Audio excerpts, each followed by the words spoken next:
Now, let's shift to the opposing division. Not exactly opposing, let's shift to the AFC North. So, my fourth ranked team in the AFC North is the Cincinnati Bengals. The Bengals had a rough 2019 campaign, ultimately ending with the number 1 overall pick in the draft. They ultimately selected their hopeful savior in Joe Burrow, quarterback out of LSU.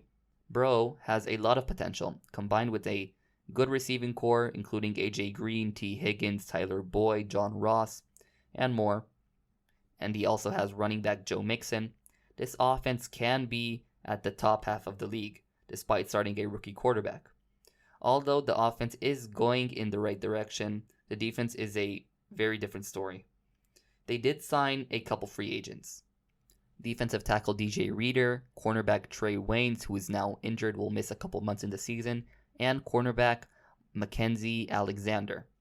But this defense have been one of the worst defenses in the league for a couple years now. The Bengals are still in rebuild mode, so there won't be a whole lot of success this season. I predict the Bengals to finish 4-12, and of course they'll miss the playoffs. My third ranked team in the AFC North is the Pittsburgh Steelers. To be honest, this season for the Steelers comes down to how much Ben Roethlisberger has in the tank. He's coming out of a season-ending elbow injury to his throwing arm. The only full game he played last season was a 31-3 loss to the Patriots in Week 1 last year, and it was a very bad performance from the offense. I don't think his receiving core helps him that much. Juju Smith-Schuster is a great number 2 receiver. He put up great numbers when Antonio Brown was still on the team. But when Antonio Brown left the Steelers and Juju Smith-Schuster got number 1 wide receiver attention from opposing defenses, his numbers dropped. Even though the Steelers have a great defense, it's hard to replicate such a performance last season. Just ask the Jacksonville Jaguars. They had the best defense in 2017. They made it to the AFC Championship. The next year, the defense was above average, but not the number 1 defense in the league. And they also didn't have any significant personnel changes that year.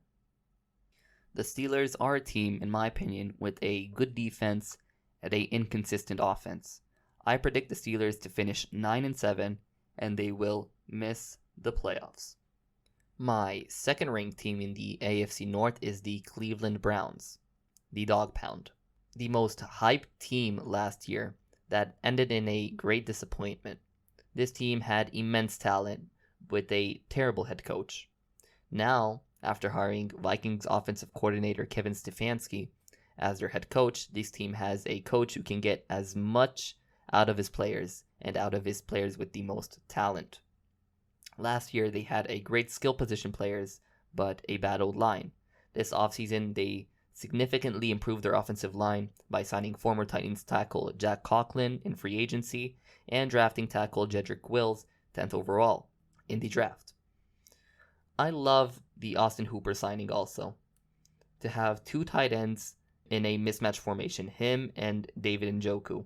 But the sneaky good signing in free agency for the Browns was signing quarterback Case Keenum for 3 years, $18 million. This signing puts a veteran quarterback in the quarterback room, where Browns starting quarterback Baker Mayfield can learn from. I also think the Browns defense is underrated. There's talent on this defense even after losing linebacker Joe Sherbert in free agency. I predict the Browns to finish 10-6, and they will make it to the playoffs as the 7th seed. My first ranked team in the AFC North is the Baltimore Ravens. The Baltimore Ravens had the best regular season record last year, a team who built a unique identity with running the ball and play defense, prior to being upset in the playoffs by the Tennessee Titans. This year, they have the reigning MVP coming back with the same offensive personnel. And the defense, in my opinion, has improved after trading for superstar Calais Campbell, although breaking news right now while I'm recording that Earl Thomas will probably be released or traded from the Baltimore Ravens. This team is still as good as last year's team. To me, This is a Super Bowl or bust year for the Ravens. I predict them to finish 13-3, and they will be once again the number 1 seed in the AFC.